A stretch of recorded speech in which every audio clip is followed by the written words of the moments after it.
Buonasera a tutti, welcome everybody. This is the week of Thanksgiving, but it's also the week of Italian cinema here in New York. Yesterday we had NICE, which is a festival of Italian cinema at SVA with a screening of 3 Italian movies. Tomorrow here we'll have the screening of a documentary about the flood in Florence in 1966. Is also the finishing of our exhibit. And today we have the book presentation of Italian political cinema, public life, imaginary and identity in contemporary Italian film. A book curated by Giancarlo Lombardi, who is here with us tonight, and Christian Uva. Giancarlo Lombardi is professor of Italian and comparative literature at the College of Staten Island at the Graduate Center of CUNY. He has published extensively on Italian film, television studies, and contemporary Italian literature.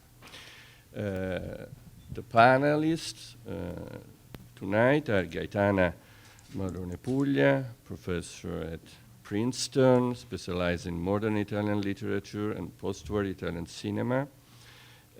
She currently serves as acting chair of Italian and on the Film Studies Committee, program in study of gender and sexuality, and program in Italian studies. David Forgacs, I welcome, because now I think she's also the head of the Italian department at NYU, is professor in contemporary Italian studies at NYU. Previously, he taught at University College in London and Royal Holloway University of London and the University of Cambridge. And last but not least, Gianni Riotta, who is a well-known Italian journalist, a contributor for the daily newspaper La Stampa, and a former editor-in-chief of Il Sole 24 Ore, Rai 3, TG1, and so on. Riotta teaches at Princeton and sits on the advisory council of the Department of French and Italian at that university. So I leave the floor at our panelists, starting with Gaetana Marrone Puglia. Thank you. Thank you very much. Thank you.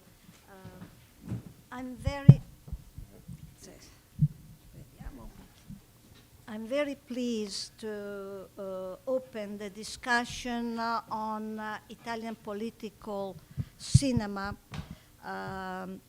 tonight for obvious reasons. Political cinema and Italy have always been at the forefront of experimentation, as well as great influence on the Italian society as well.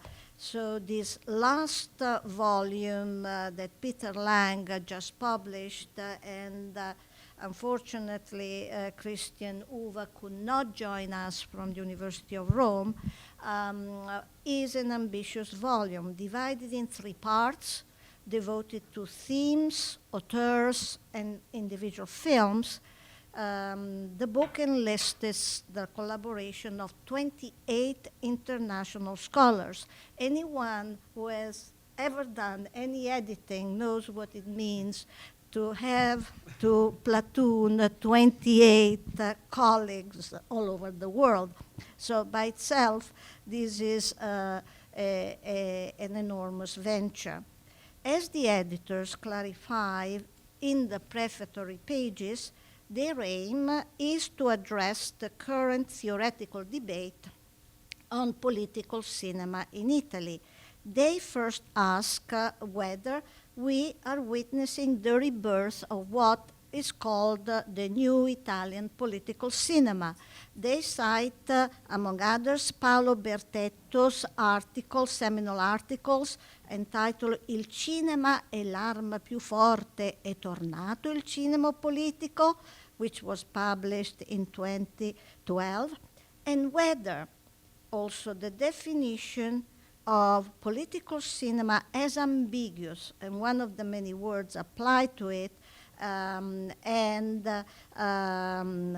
they quote Maurizio Grande, among others as well, who in the mid-1990s is addressing a number of adjectives that make it very difficult to define a political cinema.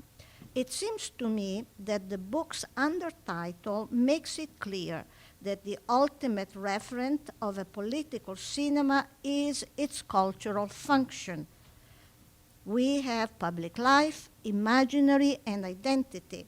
That is the interplay of art and social life, grafted onto different issues which are linked to class, gender, region, immigration. The essays are so comprehensive that actually canvas what we are all about today, not only in Italy, but globally.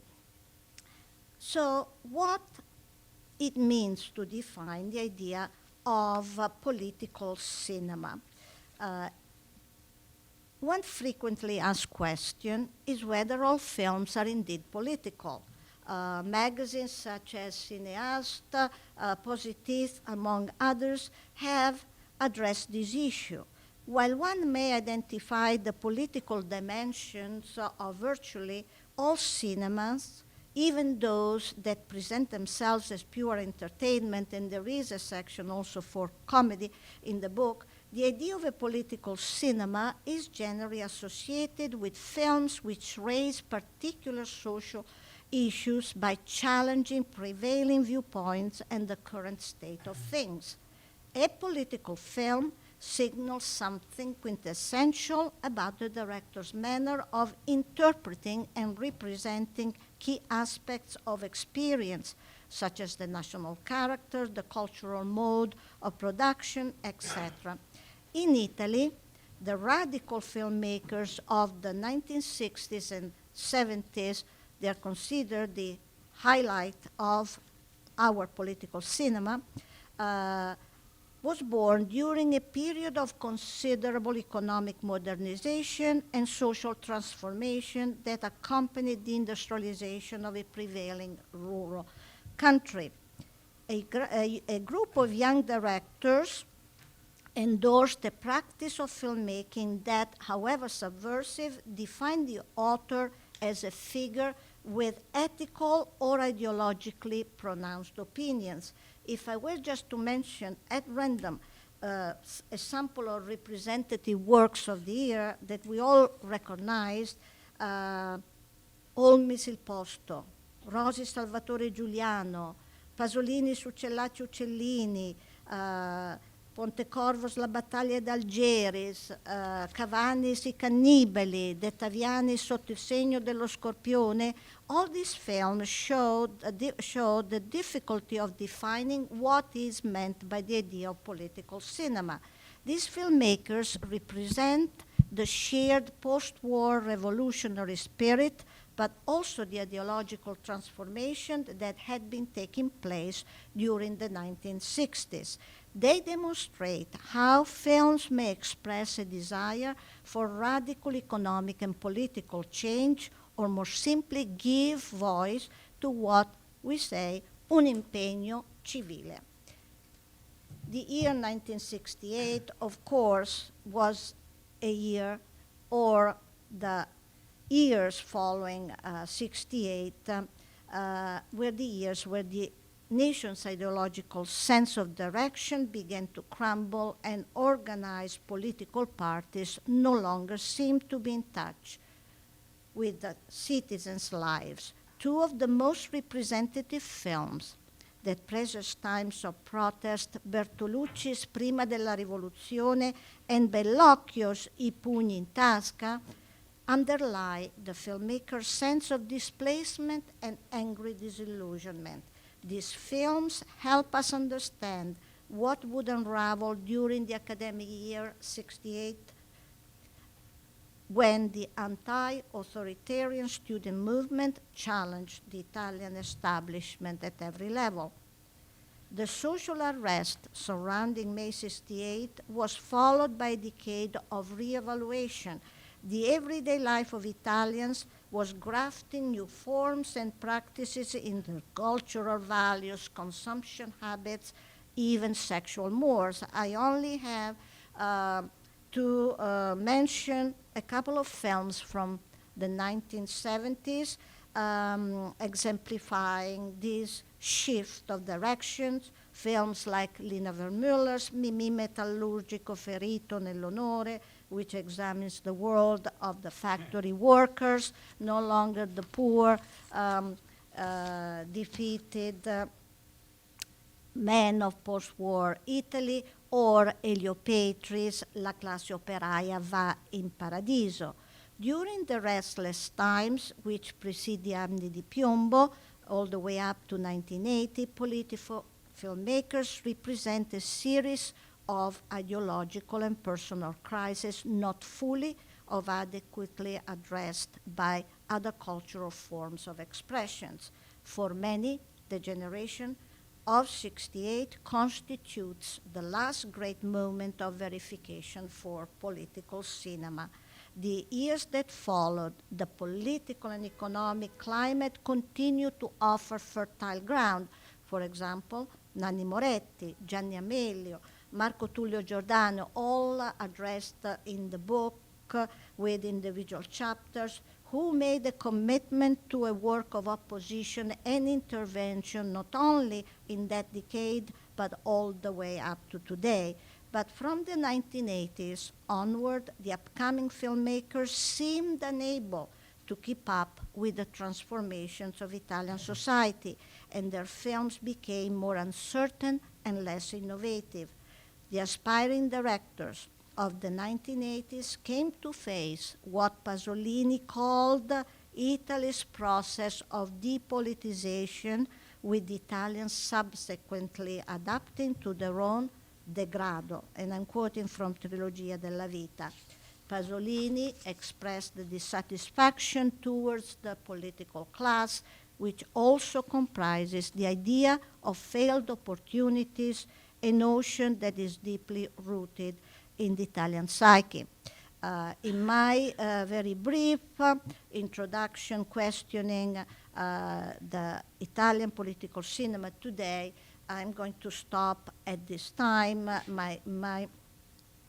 My friends here will continue this discourse, but as a closing, let's say, point, Giancarlo and myself, without any individual coordination, I ended my essay and you began yours, and in fact, you even devoted the cover to Viva la Libertà by Roberto Andò, released in 2013.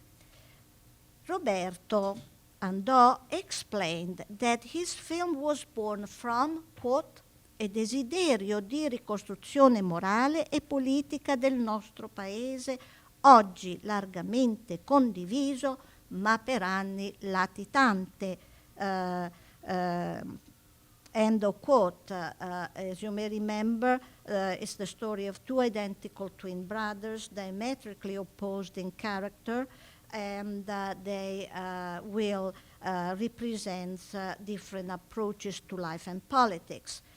Andò points to the failure of the political ruling class to convey a collective vision and the crisis of the historical left as contributing to the loss of all certainties plaguing contemporary Italy. He denounced the end of an era and the advent of politics, and again I'm quoting from Roberto Andò, come invenzione permanente della realtà come impostura.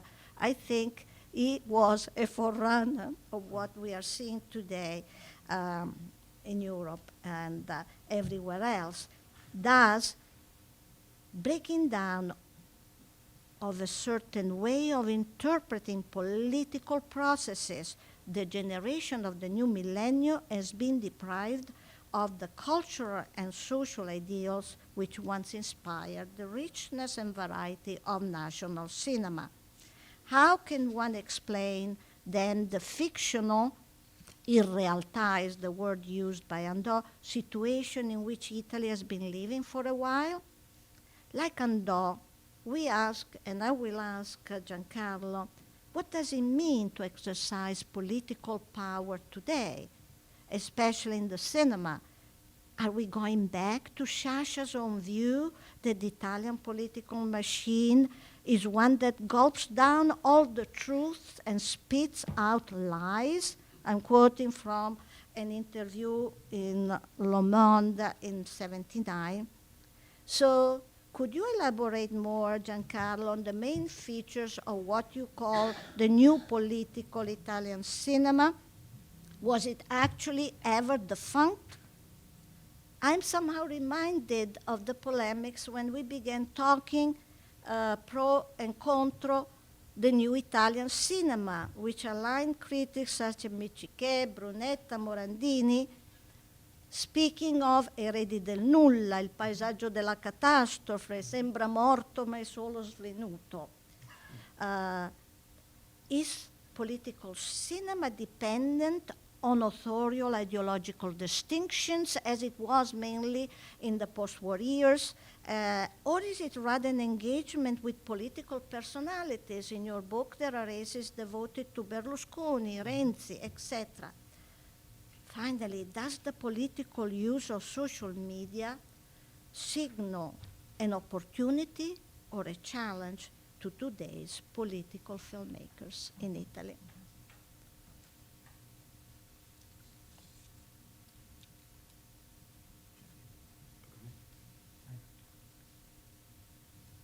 Yeah, I think it's either David or Gianni. David, David, second. yeah. Thank you. Maybe take the microphone. Well, I wanted to thank Giancarlo for inviting me to this panel and for giving me the chance to read this book. One of the good things about doing a book presentation is you have to read the book carefully. Well, at least I do when I do this kind of thing. So I've read every chapter. I've read the introduction. And I just wanted to say it's a really very rich book. As somebody who's professionally involved in teaching Italian studies and researching it, I think the first thing to say about it is it's going to be an incredibly valuable resource for teachers. As Gaetana said, it's divided into these three sections: thematic approaches to political cinema, authors, and films. And clearly for a class you can take out the chapter on, I don't know, Nanni Moretti or Bellocchio or Francesca Comencini if you're working on this filmmaker, or you can look at some of these more transversal studies like Gaetana's long-range history from the 60s through till the mid-70s. You can really work with this as a teaching resource. And that's the first thing I think I want to celebrate. This is a very valuable addition to the books we have on contemporary Italy. The second thing about the book that I find very important is that it does ask us to reflect on what this category political cinema means. And if I can just add a little bit to what Gaetana's already said about that. If you were to, for instance, edit a book called American Political Cinema, or Political Cinema in America, or Politics and Cinema in America, you wouldn't necessarily line up a number of critical or left-wing films. Many films which engage in political positions or take political positions actually, I think, come from the right or the center of the political spectrum. I'm just thinking, for instance, of the spate of post-9/11 films, which even when they appear to be critical or questioning some of the values of that moment, are actually reinforcing, mainstream political agenda.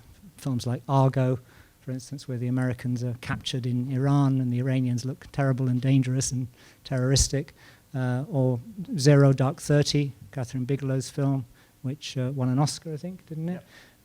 But seems to questioned the validity of torture and some of the interrogation methods used by the CIA, but ultimately says that torture was necessary to capture bin Laden, and so on. So all these films which work within the mainstream have not necessarily an upfront declared political agenda, are forms of political cinema, which I would say do nothing really to critique the dominant values. So why is it when we talk about political cinema, or when some people talk about political cinema in Italy, we assume we're talking about this kind of cinema contro, cinema di opposizione, cinema not mainstream, not aligned with the televisual monopoly or duopoly of Mediaset and Rai.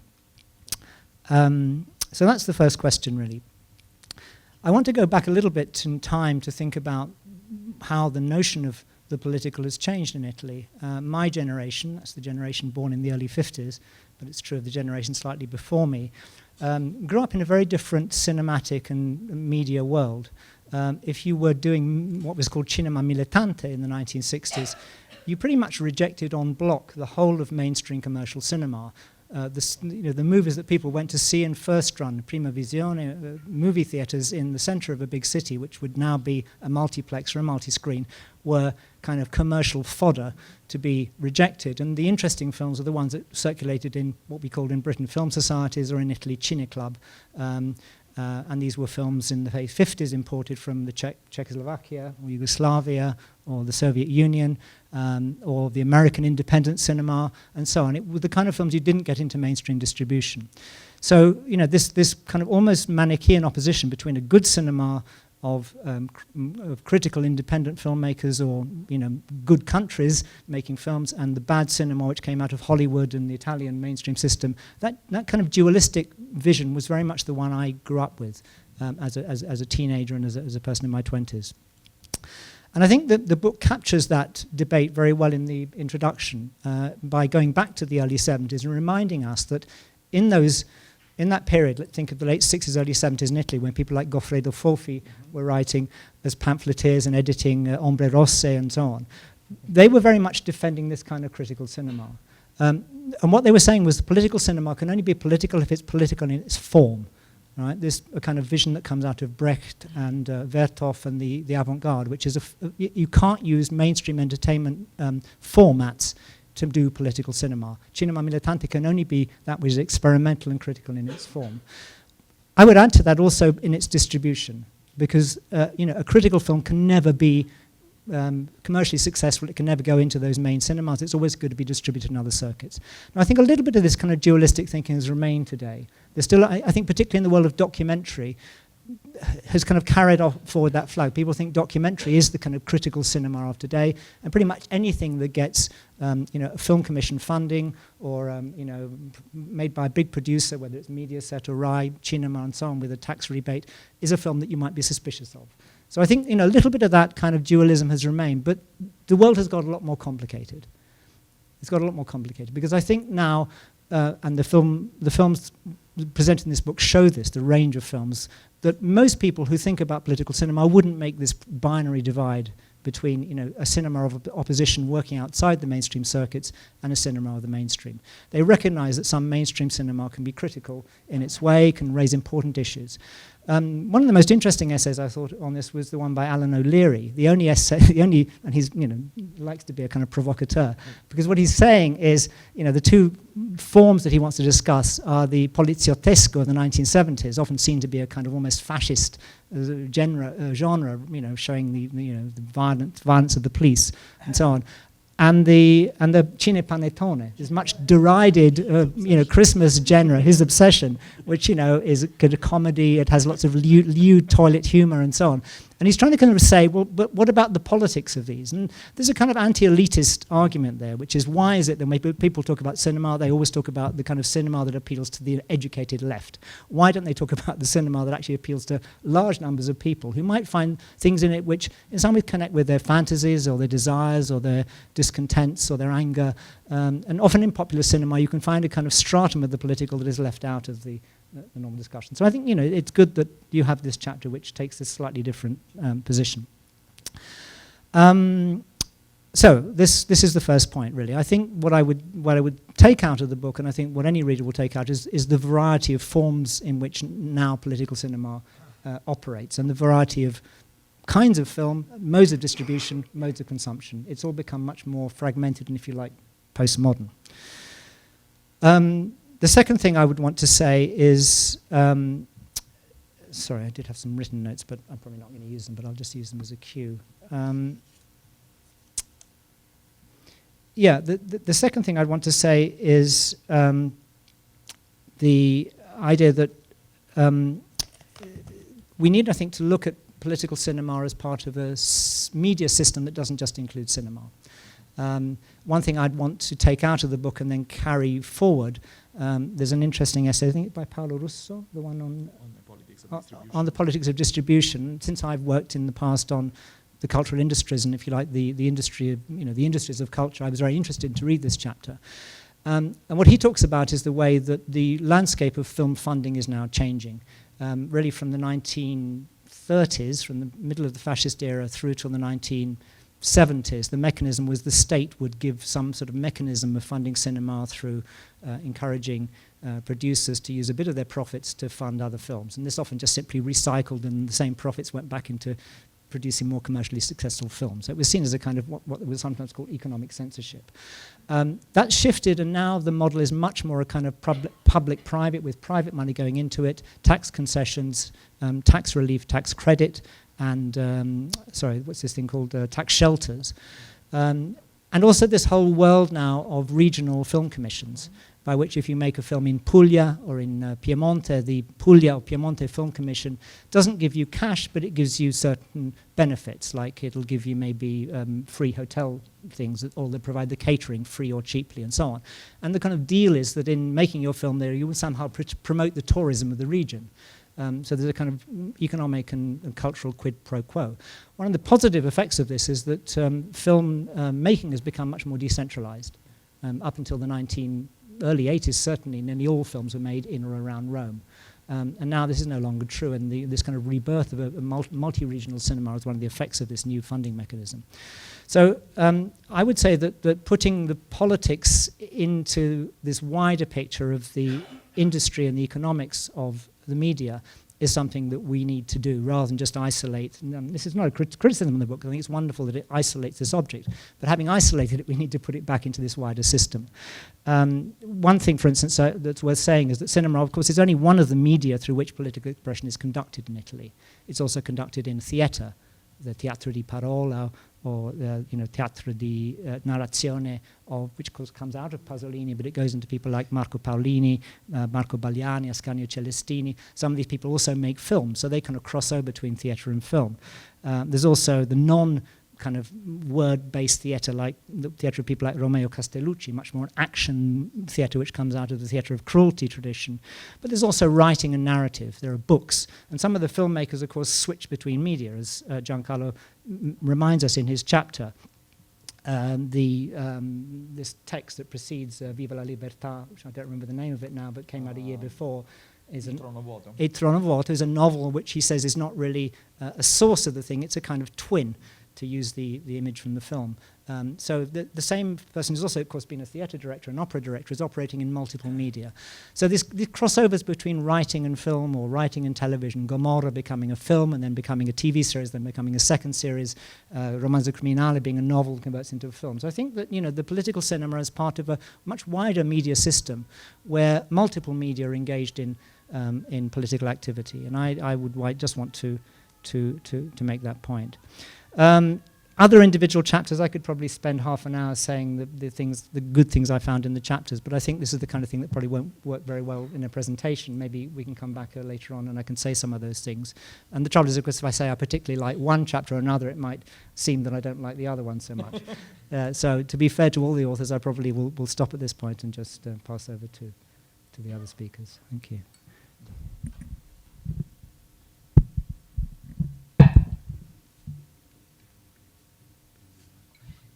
First of all, it's very nice for me to be here tonight, because I'm alongside professional scholars about Italian movies, and I'm not. But reading the Italian political cinema, this book, when Gaetana and Giancarlo invited me, it was really a treat. It was really a treat because it was like taking a trip in time. Because when I was a young man, I was an editor, a literary editor of Il Manifesto, the leftist Italian daily newspaper, and many of the actors and many of the issues that are now critical discussed with an academic tone and with footnotes and with bibliography and everything like it's usual for scholars. It was pretty much my life when I was in my early 20s. You mentioned Goffredo Fofi, and I went to read his Ombre Rosse, the magazine is now, it was later on published in books by the publisher Savelli, and they would give grades to the different movies, pretty much trashing all good movies, and pretty much giving good grades to movies that nobody would see then or now. And because what was a political movie was something that there was like a committee of ramping people that would decide what, because it could fail on the plot, it could fail on using a commercial actor, it could fail on funding, as you were mentioning before, it was very important. It could fail on funding, it could fail on criticism that he received. Why the right-wing critic of the Christian Democratic League liked it so much? I mean, what did you wrong? And at the same time, Hollywood was banned. Hollywood was, everything that was produced for the mass market was completely banned. And we tried, as younger journalists, with my friend Roberto Silvestri, that for many years was the movie critic of Il Manifesto, to break this mold and to enlarge the idea of what a political movie is, and at some time a mass-produced, this is what you mentioned it before, but Professor O'Leary chapter on the Cinepanettone in this book takes exactly this position, that a political movie, it's something that give us a view, a political view on the society, and it doesn't have to be militant, or it doesn't have to be with a leftist or progressive twist in order to be political. And we actually were so successful in breaking this, old-fashioned mold, that the poor Roberto Silvestri will be forever immortalized in one of the movies by Nanni Moretti, where one of the character reads Roberto's review and makes fun of it, vomiting and stuff. And I failed. We were in our 20s now. And I failed. We are in our 60s now. And I failed for 40 years to convince Roberto that Nanni was actually attacking him. He still believes that he was praising him. But these are like, no, it was an homage. You don't understand.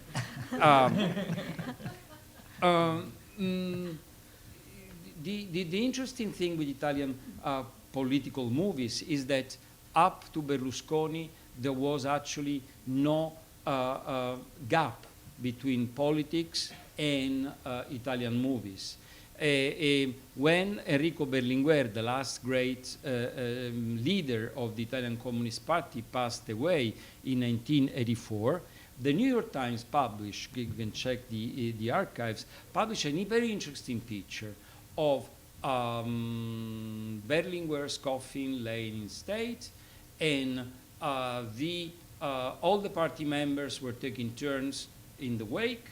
There were the blue collars with the helmet, there were the party leaders, there were the foreign dignitaries, there were the writers, and for a couple of hours, the great Italian movie directors stood wake.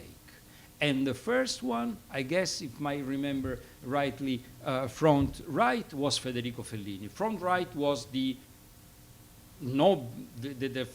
place of honor. Federico Fellini was there. And I've always wondered, since I've seen that picture, what was Fellini thinking?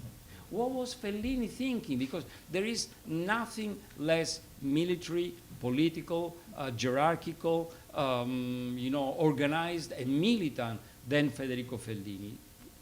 Even if in Amarcord, you remember there is a very wonderful scene when they play the International on the gramophone and the fascists shoot at the empty tower with the International. But still, it was assumed then that the Italian directors should be political and they should go and play homage to the leader of the Communist Party. Pietro Ingrao, the great leader of the leftist wing of the Communist Party, studied at the Centro Sperimentale di Cinematografia as a young man.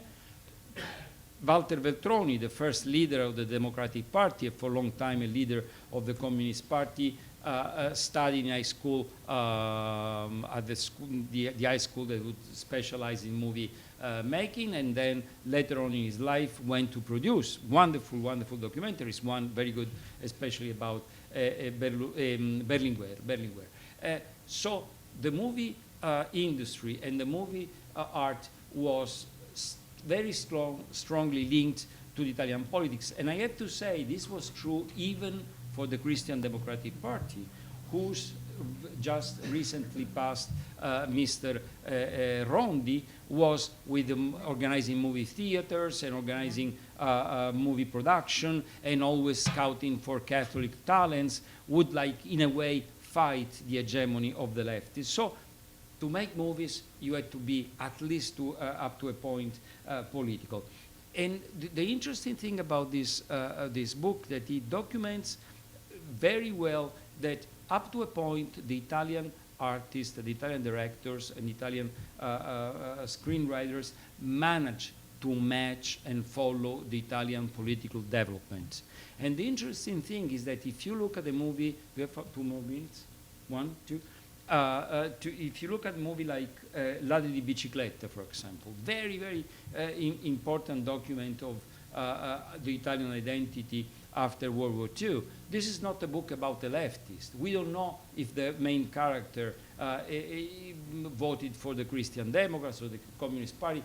We are given very little details on his political persuasion.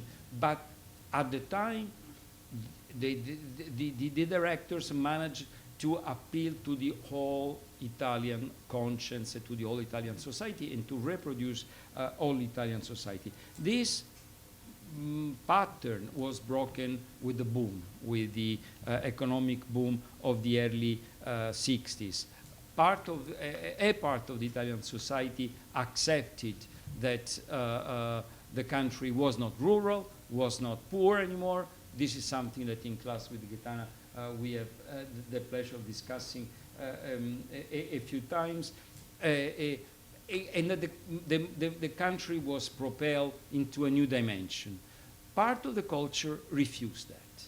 Part of the culture, and of course Pasolini comes in mind, decided that this was a pity, but for example, the poet Elio Pagliarani, the novelist, decided that the country had to be prodded in the future, and this future was not appealing.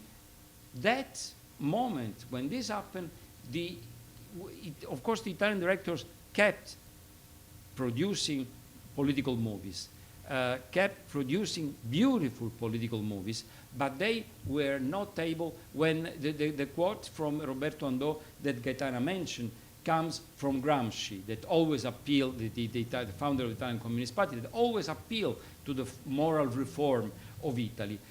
With the economical boom, the Italian political movie directors lose the hegemony and lose the strength to describe the entire political society. They become orphan at home. If you want to understand, again, we have discussed this in Gaetana's class quite a few times. If you, we have Greg here, Kufera, that listened to these arguments before.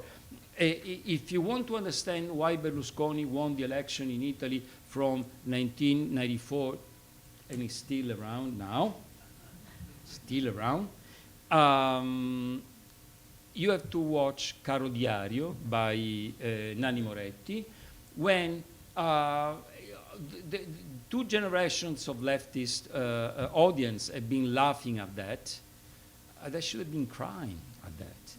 When they go making fun of people that watch soap operas and commercial TVs, and while they were making fun of them, they kept watching them, they kept voting for Berlusconi, and they didn't have the kind of moral hegemony, as Gramsci would have said, to win back the country. So what you were saying about Cinepanettone is true.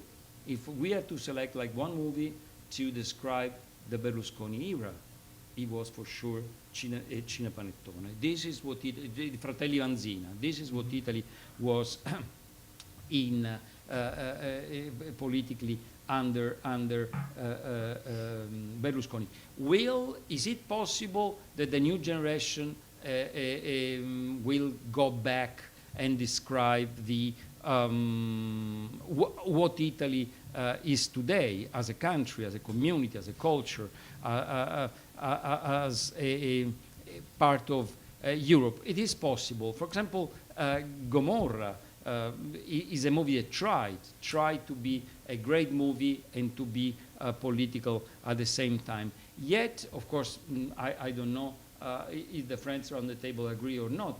I think that we still miss a great movie on Italian terrorism. I still think that we miss, no, but I mean a really, really, really, not a good movie or... Buongiorno notte. I still think that we miss a great movie. I'm thinking that Salvatore Giuliani is a great movie. Salvatore Giuliani is a great movie about mafia. Le mani sulla città is a great movie about the boom in southern towns. Roma Città Aperta is a great movie about the partisan war in Rome.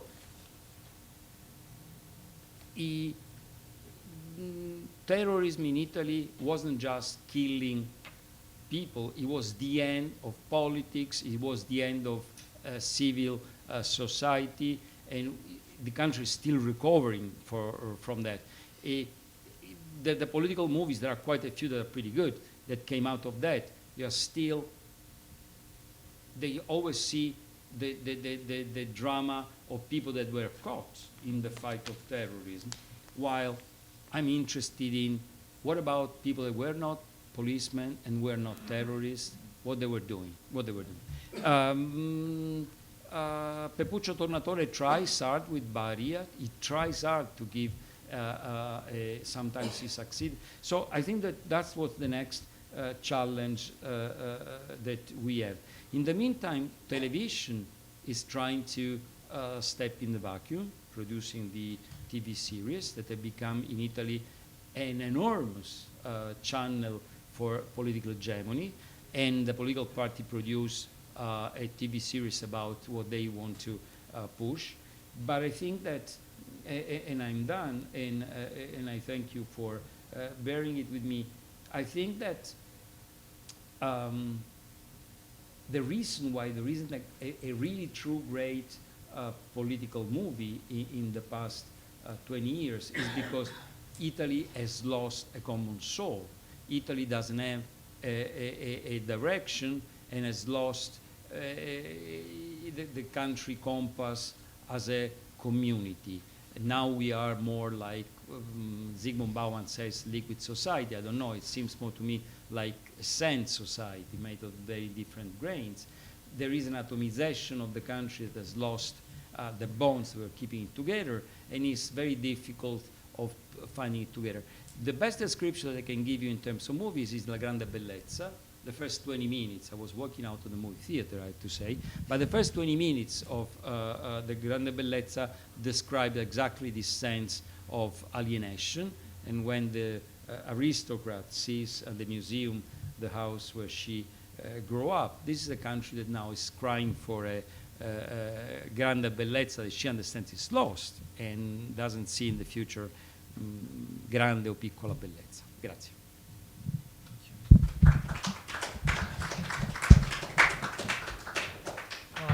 thanks to everyone. I'm really touched by your insight, by the fact that you came here and you read the book, and Gaetana participated in the book.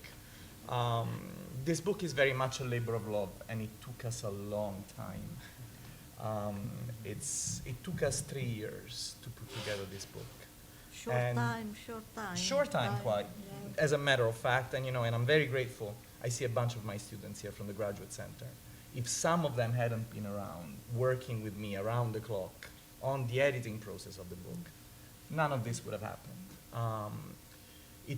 The real challenge was putting together not just 28 contributors, it was putting together scholars from many, many different countries who spoke different languages, many of whom, Italian, English was not their first language, so there was a matter of, on one hand, unifying the language, because we had to make sure that the non-native speakers sounded like native speakers. On the other hand, we wanted to keep the difference in the voices and the difference in the type of contribution that they brought and theoretical framework that they were working in. And what was really, the thing that made us particularly proud in making this book was being able to bring together senior, very recognized and recognizable voices in Italian film studies from all over the world with younger scholars. There's a graduate student from the Graduate Center who has a piece, who had just finished her PhD when she wrote this article, and I thought she was really, a promising voice in the field. Laura Di Bianco. And then there are, very junior scholars who were doing cutting-edge work on very specific areas. So, we really wanted to bring it all together.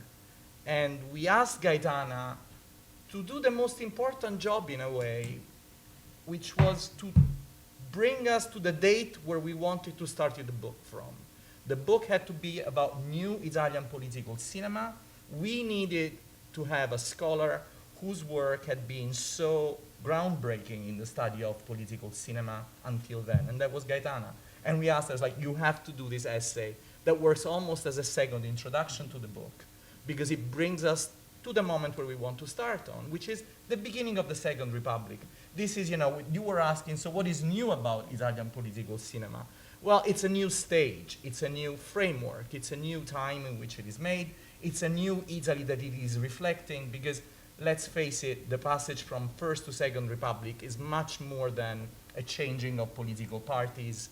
It's really a changing of, the Italian sense of identity, sense of community. As you were saying, you were talking about atomization, lack of community, and this is very much the case. It's the ascent of, and this is so well captured by Roberto Andò, it's the ascent of the cult of personality and the politics linked to the cult of personality that is so well captured by Berlusconi.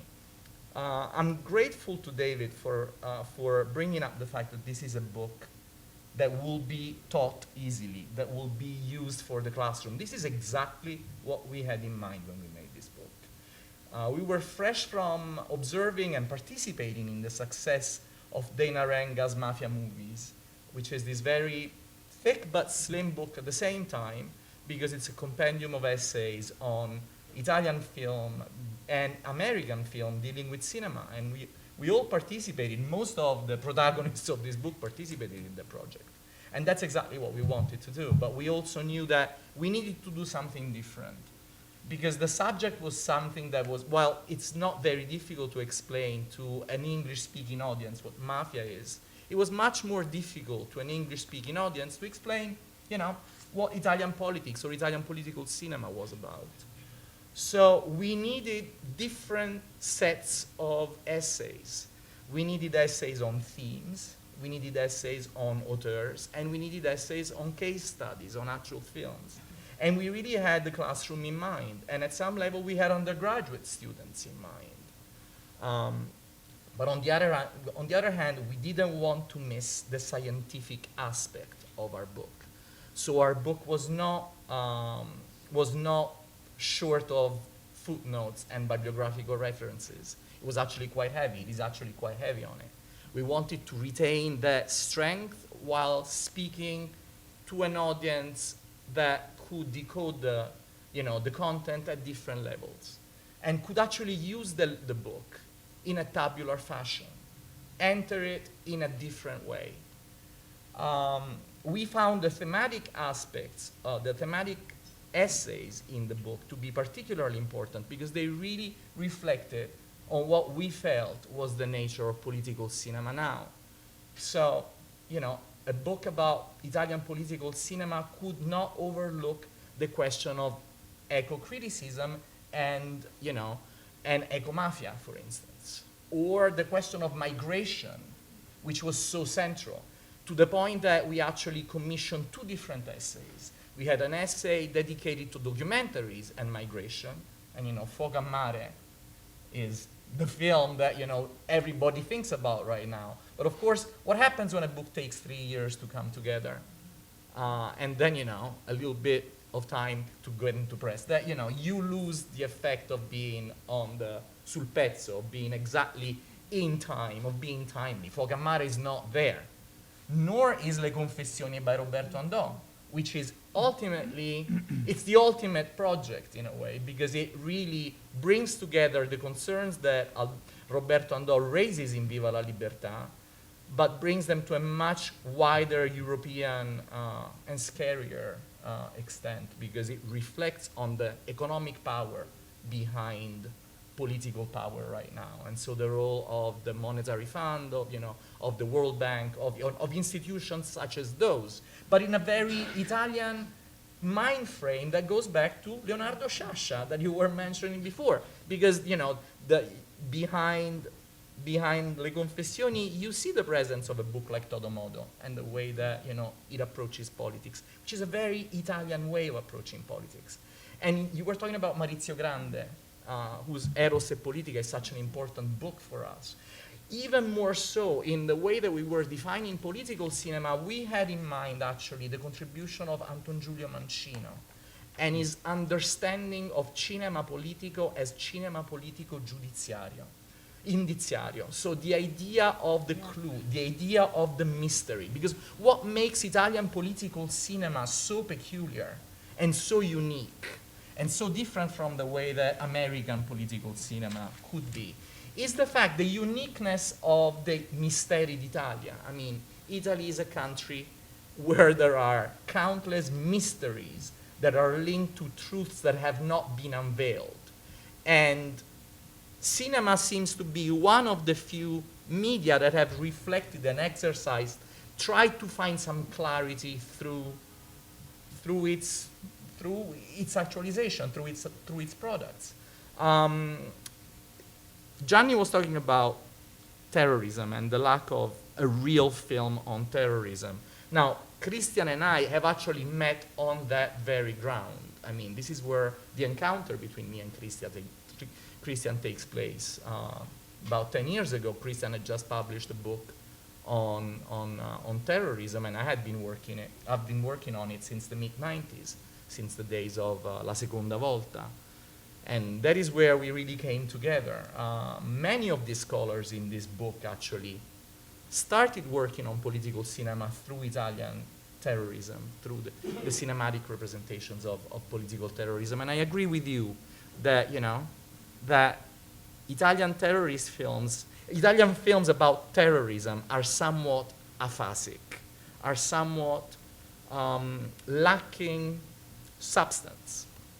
As a terrorist, one of the convicted terrorists, from the Red Brigades, Barbara Balzerani once said in her memoir, when she went to see La Seconda Volta, which I just taught last week at the Graduate Center, the first reaction was like, I'm sick and tired of these films where terrorists don't speak.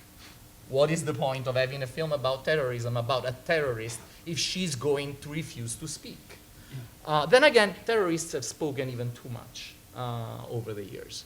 And it's very difficult to explain terrorism to an American audience because the reality of Italian terrorism is so different from the understanding of the mere word terrorism in a larger, wider context, such as the one that we are in right now, especially here.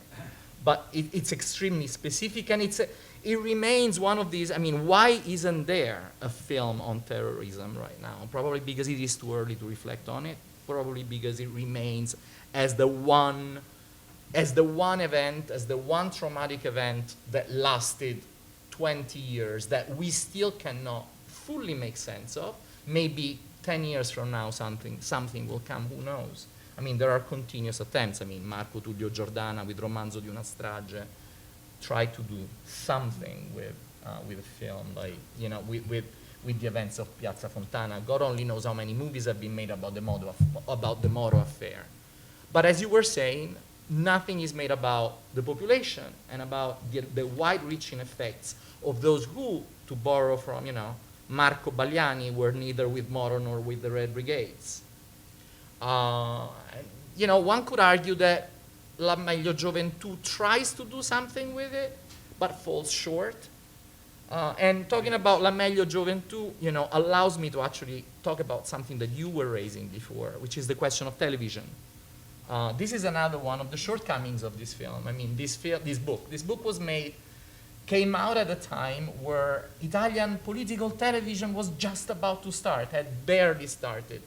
We talk about it in the introduction because one of the most interesting events, you know, I mean, so much has been done about Berlusconi, nothing has been done about Renzi. It's still very early to make cinema or television about Renzi, to talk about Renzi or Cinque Stelle, or the reality of the Cinque Stelle in cinema or in television. These are the real new realities, the new political realities. If we're looking at politics in terms of political parties, in terms of personalities, in terms of leaders.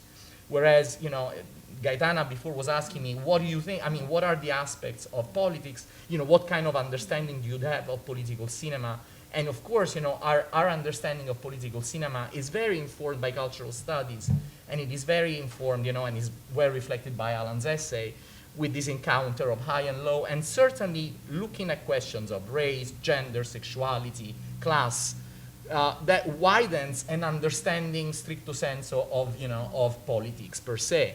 And, you know, it's an understanding of politics, you know, political cinema, you know, you can look at what is political, how do we understand the word political? Is it a matter of the content of the film? Is it a matter of the programmatic intent of the film? Is it a matter of how the point of view is placed within the film?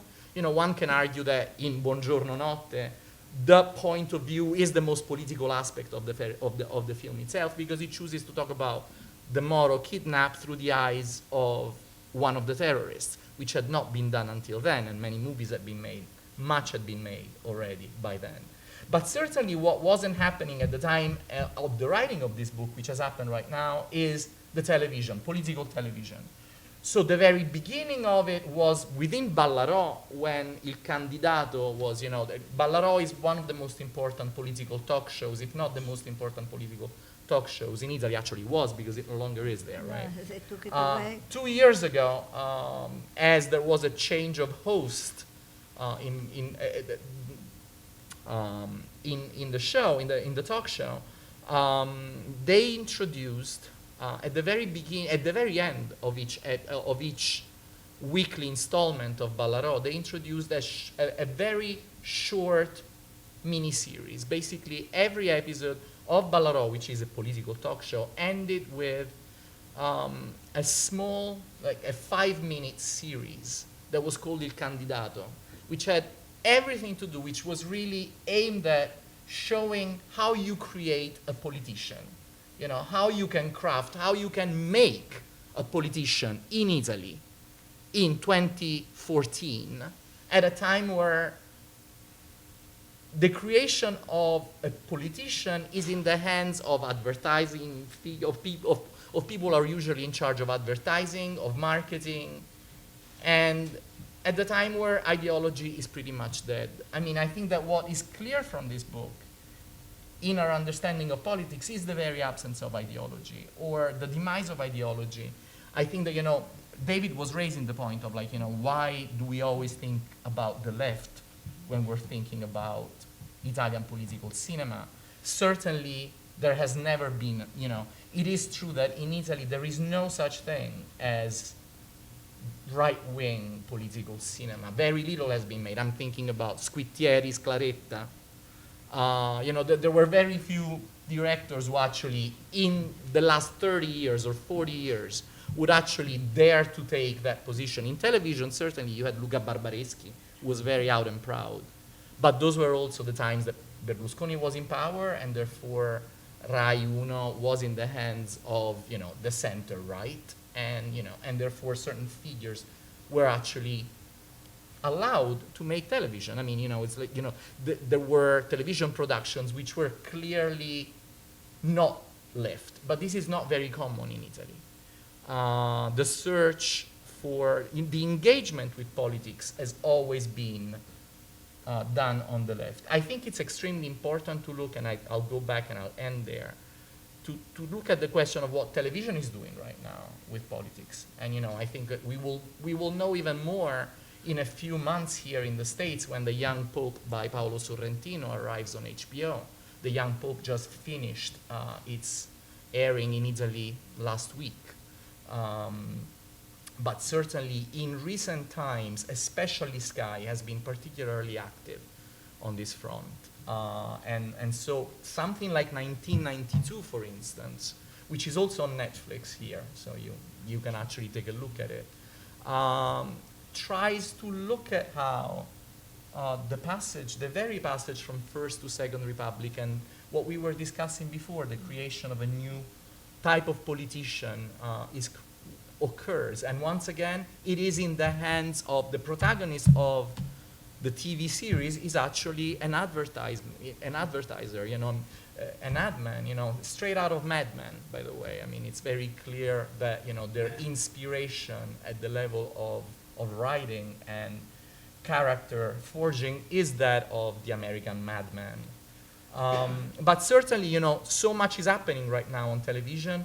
So much is happening in cinema, and certainly we are no longer just thinking about Italian political cinema in terms of the masters and a certain type of auteur, because right now it's what is really important. I think that really was our goal as we made this book, was to look at how the politicity, which is a word that we use a lot in our introduction, so the degree in which a film can be political,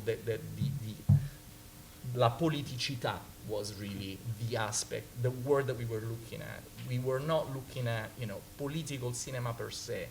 We believed that there was a degree of politicity in a lot of cinema that people didn't consider to be political.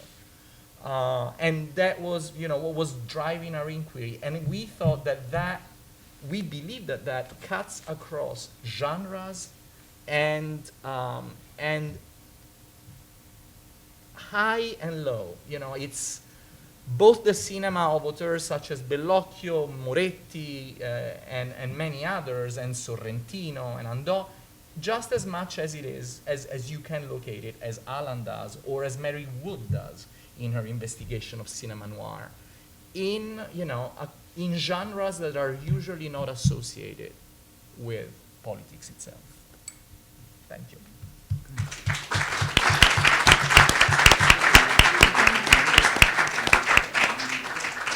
Chiediamo le domande. Well, if you have any questions for Giancarlo. Speaking, I was thinking about the status of political movies and film in Italy now, concerning, for instance, masters, as you mentioned, like Moretti or Bellocchio. They both in the past used to focus on political movies, but look now what they are doing. If I think about Bellocchio now, the last one is Fai bei sogni, and the one before is Sangue del mio sangue, and they both are not, let's say, overtly political. If I look what's happening in Europe, and I look, for instance, to Great Britain, and I recently watched Daniel Blake, you know, the Golden Palme d'Or winner. That's you know, soaked in politics. You know, it's deeply and relentlessly political. You know, it's a beautiful movie. Okay, but you know, it's very hard and it's political. If I look at Germany again, everything came to my mind just now. But, you know, so thank you for it. It was inspiring. If I look at Germany, there was this amazing movie which is Lui è tornato. I don't know if you got the chance to watch it. It is Vida da. And it features basically the question, what if Adolf Hitler comes back? Oh, yeah. That was, you know, a brilliant movie. Brilliant. You know, mind-opening and blowing as well. Italy, and I saw also these masters moving away from politics then, you know. What is going on here? You know, so this is my question for you. What you think about, you know, moving away from politics? Do you want Giancarlo to answer, or anybody? Well, whoever. I mean, my take on this is that I don't think there's evidence there's a trend of a move away from politics in Italy. I don't think Italy is out of line with the rest of Europe at all. I think the two cases you mentioned, Bellocchio and Moretti, it's true that they've made more personal films, but if you look at their career, I mean, Moretti made, after making Aprile, he made La stanza del figlio, which is a very personal film, but then he went on to make Il Caimano. Bellocchio made these very personal films, you know, psychoanalytic films, and then he made Buongiorno Notte, and he made La Bella Addormentata, about the Eluano Inglaro case. But so I mean, and also these people, this older generation, I think, are not necessarily the measure for where the whole of cinema is going. If I can call them the older generation. Moretti's my age, Bellocchio's a bit older, but you know, they're established filmmakers who are sort of in mid to late career. So I don't see that as actually a national trend, and I'm actually quite encouraged by the variety of political filmmaking in Italy, in both documentary and fiction and on television. And I wouldn't say that there's a decline. Yeah, I mean, certainly Sleeping Beauty, La Bella Addormentata, is very much a political film, and it is quite recent. Also, to go back to Roberto Andò, I mean, Roberto Andò is making a television series that is entirely political. You're going to have to right do now. a follow-up volume, Italian Exactly. political television. Yeah, oh yeah. That's Get what another I'm 28 authors. You have to complain that here there is no TV because it's the subject for another book. Absolutely, and I think it's Somebody on else will today's have to edit it. Repubblica, right? that there's an article on Repubblica, I think it's either today or yesterday, that says, you know, television series are the new literature. So you cannot ask an old Corriere man like me. Sorry, but it's certainly there, and you know, there's a very varied production right now. I think that, you know, it's Comencini is certainly still very engaged with politics. And I think we have to locate politics. I mean, one would argue that even so-called intimist films, you know, can have a very strong political charge. I think if I may add to your question, the issue that we are really facing, I hear masters and low cinema, it's actually a change in the approach in making films. Some of the new generations are very skilled with techniques. They're surrounded by top people, and they make films like Sorrentino and so on and so forth. Others really start making films with very little training. And as you know, we train our graduates to become the top professionals. Today, the new media give a sense that we get a camera, we are filmmakers.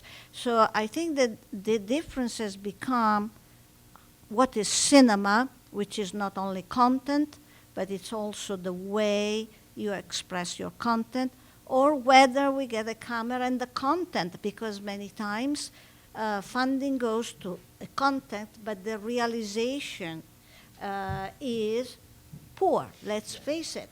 And we wouldn't allow any of our graduates to present a paper with a great idea, but pedestrianly written. And this is the true issue It's not television. Television has some programs that are at the highest level in this country and in Italy. It's just the way cinema per se is being redefined. And for me, this is the crisis, not the political, that's still very present, is the way we redefine what is cinema.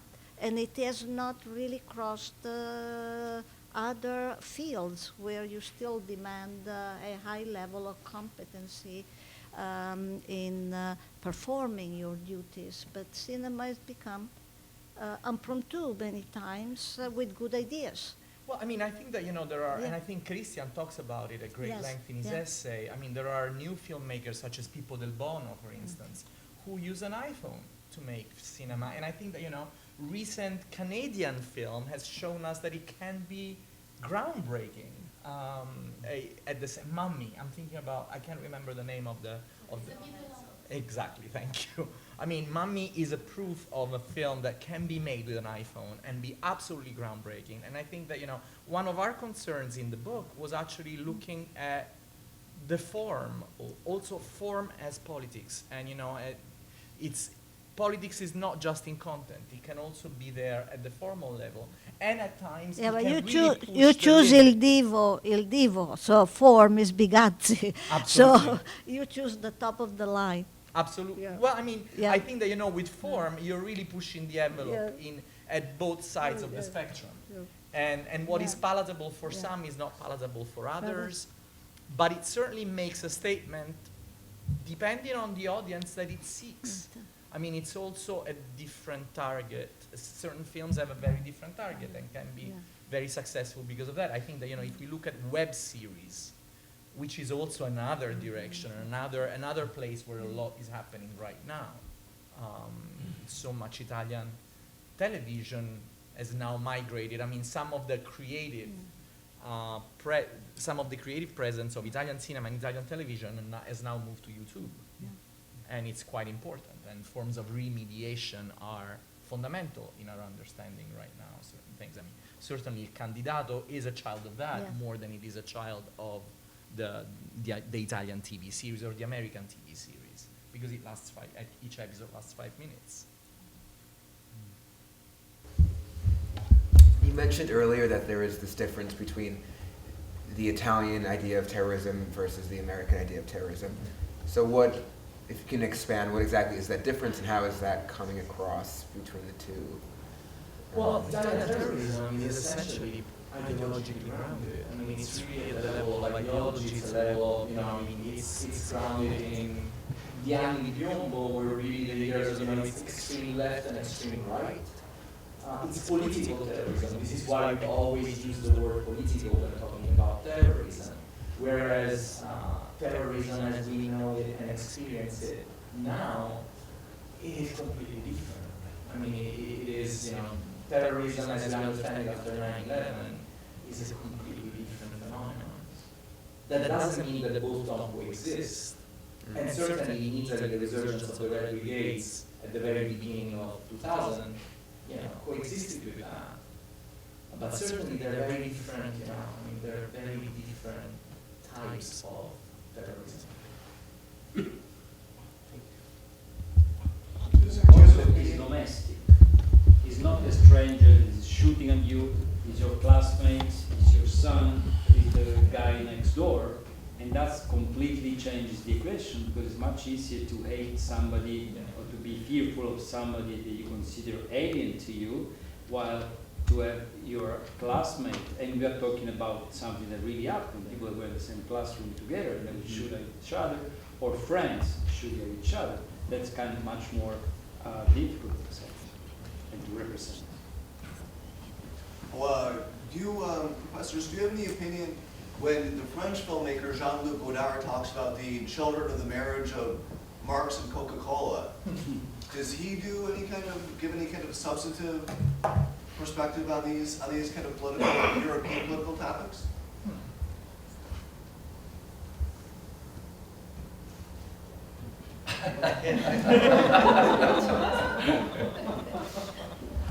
Not sure. I'm not sure that that would. It used to be Marx and Eros, now it's Marx and Coca-Cola. I don't know how Lombardi and Italian cinema is, or has been. I don't know. What do you think, David? I mean, if I can just go slightly sideways from Godard, I'm not completely, maybe I'm slightly at odds with Giancarlo, whose work I think is fabulous, but we don't always completely agree. I'm not sure that cinema is really post-ideological. I mean, or even Italy, Italian politics since the beginning of the Second Republic has been defined by a kind of media-driven, personality-driven. I mean, I think that's true of what you might call high-level politics, the palazzo, which merges with media and spectacle. I think that really has been happening in the last 25 years. But the kind of political issues that some of these filmmakers are engaged with have been around a long time. Things like the ecoballe, eco-mafia, corruption and crime, organized crime, which works with things like, the disposal of waste and is connecting with political elites.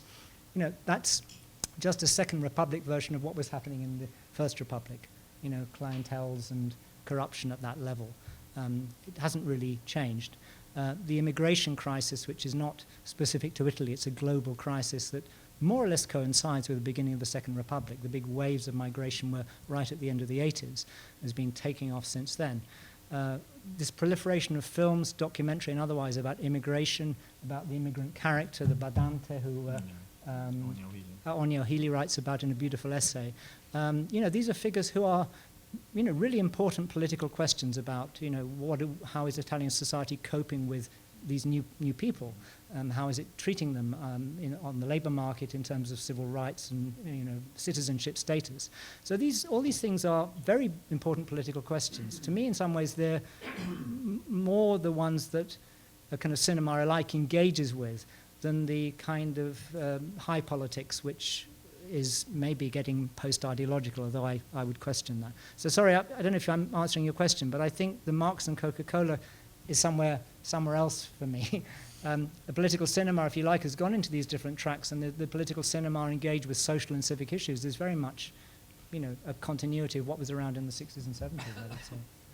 Just a question. How would you classify a movie like Il Divo?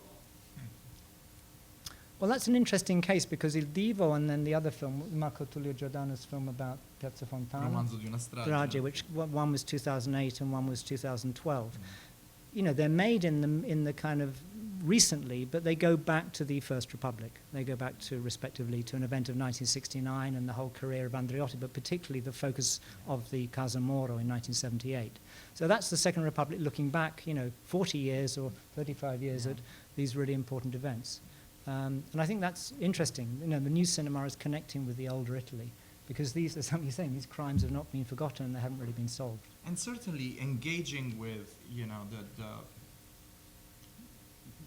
a type of genre that is not usually present in Italian cinema. I mean, when I think about Il Divo, I think about Quentin Tarantino. Yeah. There are so many aspects of the way that the very narrative of Il Divo is deployed that is heavily indebted to the cinema of Tarantino. And certainly it's a moment, it's a very important moment in the career of Sorrentino. It is, and I would say a very brilliant attempt by a relatively young filmmaker to make a film about a difficult political subject which engaged young audiences. Yeah. That was the genius of Il Divo, because it used the genres and the conventions that they knew and recognized, but to make an important film about Andreotti. And it's a discovery of the talent of what's his name? Oh my God. Servillo. Of Tony Servillo. I mean, I think Servillo as a mask is, Servillo becomes sort of like, the new Mastroianni for certain. What Mastroianni was for the auteurs of the 60s, Servillo becomes for the auteurs of the... Yeah. If I may, Not so. This is very important, I guess, because it is true that Servillo is the new Mastroianni. That's good looking. It's true, but don't go into whether who's a better actor or whatever. That is not the point. But while Mastroianni was a political mask of the Italian that in a way hinted to a better future, in a way had like, you know, some kind of happy-go-lucky attitude towards life. Since his very, very, very early movies, like Il tredicesimo uomo, Servillo is always this attitude, and of course nella grande bellezza becomes archetypal, if you want, that we have seen the best, and the country has to go to a future that won't be as good as we used to have. If you want to, there is, I don't think it's in the book because it's way, there is a very good movie that deals with the politics of Italy today, and I guess nobody has seen, or especially nobody has liked by me. There is Buoni a Nulla by Gianni di Gregorio. I'm not, as Gaetana know, a huge fan of Italian movies, so I was literally dragged, literally dragged to see it in Rome. And it's a fantastic movie because it's an actor and director, Gianni Di Gregorio, and it's actually a very optimistic contemporary Italian movie about this gentleman that is very old, he wants to retire, is a clerk in the public administration, un impiegato in Italy, and the new law by Signora Fornero forces him to work 3 more years, and so he's doomed. I mean, because he's been waiting for pensione for all his life. And he's forced, not only that, but they deport him to work with computers in the outskirts. His life is cancelled, and he thinks he wants to commit suicide. I mean, he's really depressed, and little by little, he falls with his new colleagues, and watch this, great. It's on streaming. And Buoni a Nulla, and because he thinks like, well, maybe the next season in Italy won't be as bad as we expect. And that's very unusual in Italy today. Shall Buoni a Nulla. we close? Shall we close? Thank you very much, and I think you can conclude. Thank you very much.